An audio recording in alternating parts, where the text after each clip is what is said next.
Ipinaligpit ko sa'yo si Ronquillo. Pero hindi ko inutos sa'yo na itumba mo, pati yung informer na adik na yon. Tama ka, sir. Pero baka nakakalimutan mo.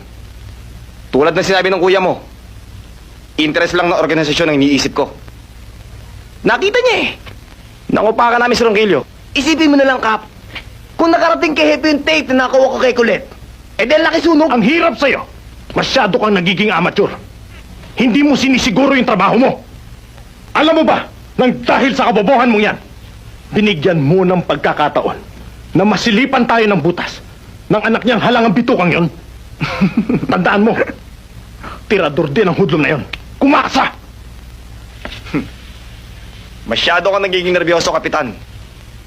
Kung yung ama na naging tinik sa lalamunan natin eh, tinanggal ko. Hindi ko papayagang makapuwing sa atin yung anak lang. Ayan, dyan ka kasi magaling. Puro kakalukuhan, kaya magpakabait ka na. Kaya lagi kang nabubugbog eh.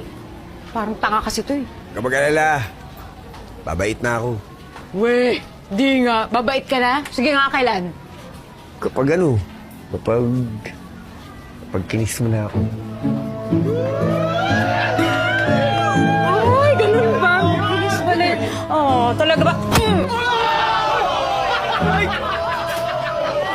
Kasama ko lang siya. Kung ano na iniisip na to? Yan ang sample sa'yo.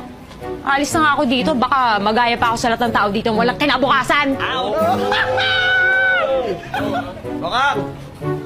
Tinda kita. Chef!